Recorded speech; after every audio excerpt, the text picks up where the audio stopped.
اعوذ باللہ من الشیطان الرجیم بسم اللہ الرحمن الرحیم۔ سورہ توبہ آیات نمبر 43 تا 52 میں اس حقیقت کا اظہار کہ غزوہ تبوک کے موقع پر اگر رسول اللہ صلی اللہ علیہ وآلہ وسلم ان لوگوں کو پیچھے رہ جانے کی اجازت نہ دیتے تو ان کی منافقت ظاہر ہو جاتی۔ رسول اللہ صلی اللہ علیہ وآلہ وسلم اور مسلمانوں کو تسلی کہ ان منافقین کے پیچھے رہ جانے میں ہی خیر تھی، اگر یہ چاہتے تو وہاں بھی فساد ہی برپا کرتے۔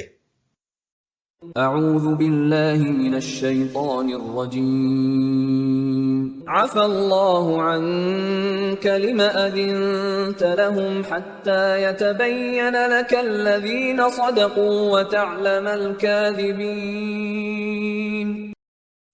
اے پیغمبر صلی اللہ علیہ وآلہ وسلم، اللہ نے آپ سے درگزر کیا، آپ نے ان لوگوں کو پیچھے رہ جانے کی کیوں اجازت دی؟ اگر آپ ایسا نہ کرتے تو آپ پر سچ بولنے والے بھی ظاہر ہو جاتے اور آپ جھوٹ بولنے والوں کو بھی پہچان لیتے۔ لا يستأذنك الذين يؤمنون بالله واليوم الآخر أن يجاهدوا بأموالهم وأنفسهم۔ اور جو لوگ اللہ پر اور یوم آخرت پر ایمان رکھتے ہیں وہ آپ سے کبھی ایسی اجازت نہیں مانگتے کہ انہیں اپنے مال اور جان سے جہاد کرنے سے معاف رکھا جائے۔ واللہ علیم بالمتقین۔ اور اللہ پرہیزگاروں کو خوب جانتا ہے۔ انما يستأذنك الذين لا يؤمنون بالله واليوم الآخر وارتابت قلوبهم فهم في ريبهم يترددون۔ آپ سے ایسی اجازت صرف وہی لوگ مانگتے ہیں جو اللہ پر اور آخرت پر ایمان نہیں رکھتے اور ان کے دل شک میں مبتلا ہیں، اور وہ اپنے اسی شک میں حیران و سرگرداں پھرتے ہیں۔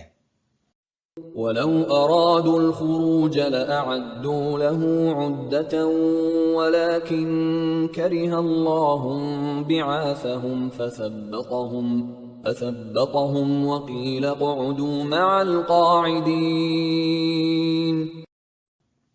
اگر ان لوگوں کا نکلنے کا ارادہ ہوتا تو وہ اس کے لیے کچھ تیاری بھی کرتے، لیکن اللہ نے ان کا جہاد کے لیے نکلنا ہی پسند نہ کیا، لہذا اللہ نے انہیں روک دیا اور ان سے کہہ دیا گیا کہ تم پیچھے بیٹھ رہنے والوں کے ساتھ ہی بیٹھے رہو۔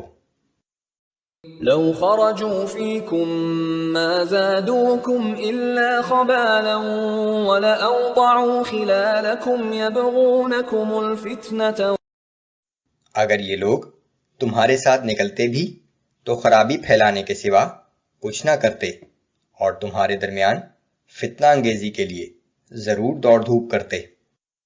وَفِيكُمْ سَمَّاعُونَ لَهُمْ وَاللَّهُ عَلِيمٌ بِالظَّالِمِينَ۔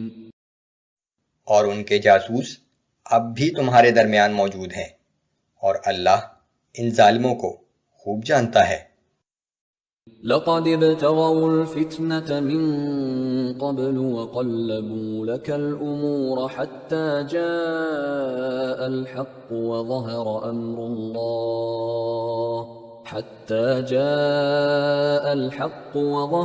أمر الله وهم كارهون۔ بلا شبہ یہ لوگ پہلے سے ہی فتنہ و فساد کی جستجو میں ہیں اور آپ کو ناکام کرنے کے لیے مختلف تدابیر کی الٹ پھیر کرتے رہے ہیں، یہاں تک کہ حق آ گیا اور اللہ کا حکم پورا ہو کر رہا، اگرچہ یہ سب کچھ ان کو ناگوار ہی گزرا۔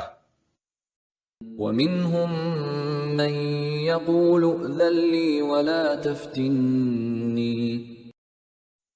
اور ان منافقوں میں ایسے لوگ بھی ہیں جو کہتے ہیں کہ ہمیں پیچھے رہ جانے کی اجازت دیجیے اور ہمیں کسی فتنہ میں نہ ڈالیے۔ أَلَا فِي الْفِتْنَةِ سَقَطُوا۔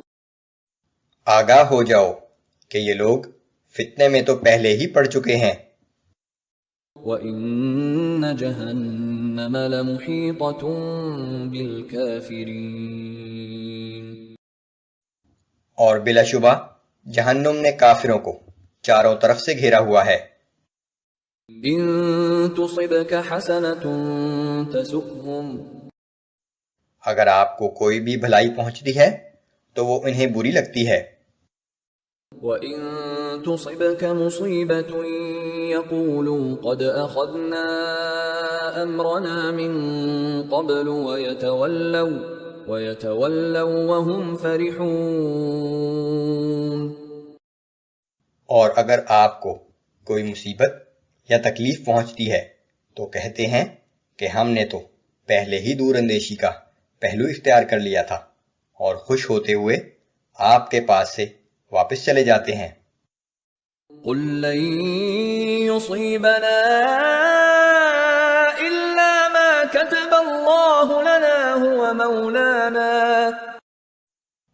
اے پیغمبر صلی اللہ علیہ وآلہ وسلم، آپ فرما دیجئے کہ ہمیں کوئی مصیبت نہیں پہنچ سکتی سوائے اس کے جو اللہ نے ہمارے لیے لکھ دی ہو، وہی ہمارا آقا اور مولا ہے۔ وَعَلَى اللَّهِ فَلْيَتَوَكَّلِ الْمُؤْمِنُونَ، اور مومنوں کو صرف اللہ ہی پر بھروسہ کرنا چاہیے۔ قُلْ هَلْ تَرَبَّصُونَ بِنَا إِلَّا إِحْدَى الْحُسْنَيَيْنِ، اے پیغمبر صلی اللہ علیہ وآلہ وسلم، آپ ان سے کہہ دیجئے کہ تم ہمارے حق میں جس چیز کا انتظار کر سکتے ہو وہ یہی ہے کہ ہمیں دو بھلائیوں میں سے کوئی ایک بھلائی مل جائے، یعنی شہادت یا غنیمت۔ وَنَحْنُ نَتَرَبَّصُ بِكُمْ أَن يُصِيبَكُمُ اللَّهُ بِعَذَابٍ مِّنْ عِندِهِ أَوْ بِأَيْدِينَا فَتَرَبَّصُوا إِنَّا مَعَكُمْ مُتَرَبِّصُونَ، اور ہم تمہارے حق میں اس بات کے منتظر ہیں کہ اللہ یا تو اپنے پاس سے تم پر کوئی عذاب نازل کر دے یا ہمارے ہاتھوں سے سزا دلوائے، تو تم بھی انتظار کرو، ہم بھی تمہارے ساتھ انتظار کرتے ہیں۔